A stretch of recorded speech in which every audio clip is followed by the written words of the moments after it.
ये जो पर्यटक हैं ये केवल उत्तर प्रदेश के अंदर केवल पर्यटन की दृष्टि से नहीं आते, यह विरासत और विकास के एक बेहतरीन समन्वय को आगे बढ़ाने का काम भी करता है। अयोध्या धाम एक नए रूप में देश और दुनिया के सामने प्रस्तुत हुआ है। ब्रज क्षेत्र, मथुरा, वृंदावन, बरसाना, गोकुल, नंदगांव, इन सब ने दुनिया भर के पर्यटकों को अपनी ओर आकर्षित करने में सफलता प्राप्त की है। आज यूपी अपनी बेहतरीन कनेक्टिविटी के लिए जाना जाता है। रोड कनेक्टिविटी हो या ट्रेन की कनेक्टिविटी, एयर कनेक्टिविटी हो या वाटरवे की कनेक्टिविटी। प्रयागराज में लगने वाला महाकुंभ 2025 का भी मैं आप सबके सामने स्मरण दिला रहा हूं। मुझे प्रसन्नता है कि भारत की आध्यात्मिक और धार्मिक परंपरा से जुड़े हुए हृदय स्थल उत्तर प्रदेश आज पूरा देश ही नहीं बल्कि दुनिया को अपनी ओर पर्यटन की दृष्टि से लुभाने में सफल हुआ है। आदरणीय प्रधानमंत्री श्री नरेंद्र मोदी जी के विजनरी नेतृत्व में गत वर्ष उत्तर प्रदेश के अंदर 46 करोड़ से अधिक पर्यटक उत्तर प्रदेश के अलग अलग धार्मिक, आध्यात्मिक और इको टूरिज्म के या हेरिटेज टूरिज्म से जुड़े हुए साइट का भ्रमण किया है। ये जो पर्यटक हैं ये केवल उत्तर प्रदेश के अंदर केवल पर्यटन की दृष्टि से नहीं आते, बल्कि यह उत्तर प्रदेश के अंदर रोजगार सृजन में भी इनकी एक बड़ी भूमिका है। यह विरासत और विकास के एक बेहतरीन समन्वय को आगे बढ़ाने का काम भी करता है। अगर हम लोग आपको उत्तर प्रदेश के अंदर स्पिरिचुअल टूरिज्म की दृष्टि से ही देखेंगे, रामायण सर्किट,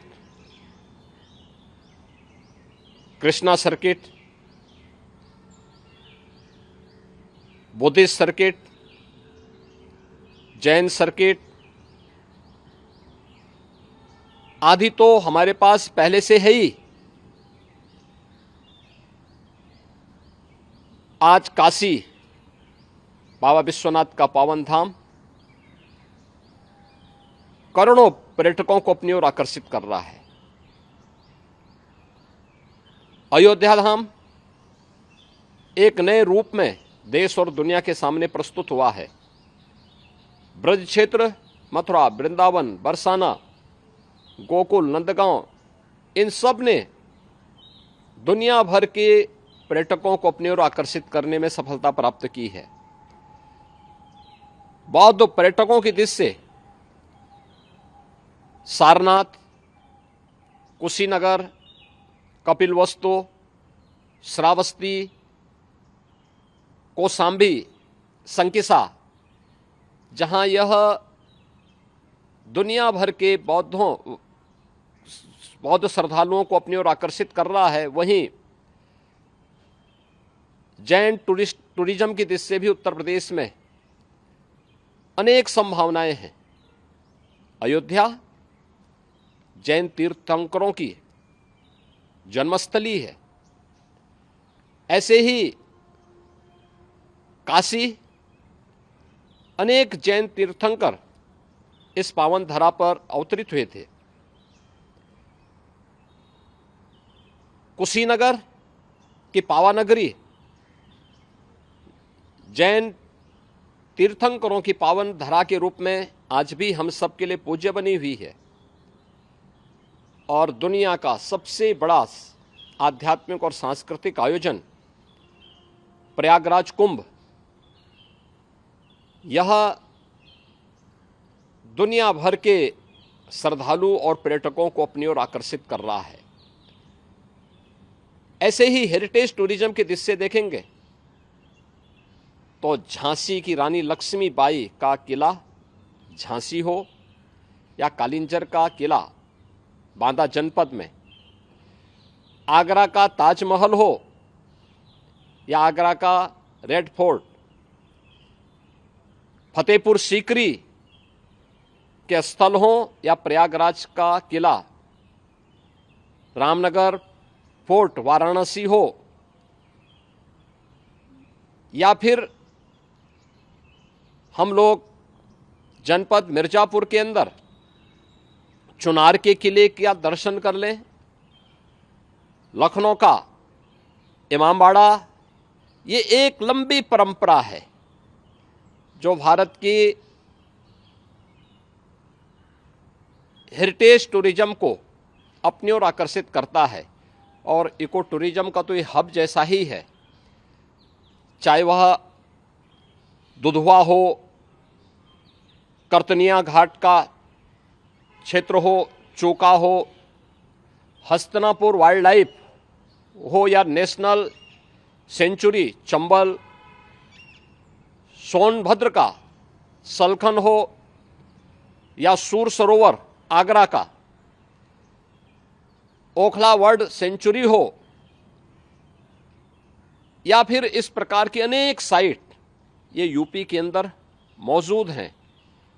डबल इंजन की सरकार पर्यटकों की रुचि और उनकी सुविधा के लिए पूरी तरह प्रतिबद्ध है।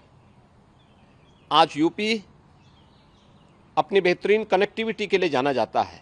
रोड कनेक्टिविटी हो या ट्रेन की कनेक्टिविटी, एयर कनेक्टिविटी हो या वाटरवे की कनेक्टिविटी, ये सभी आज हमारे पास मौजूद हैं।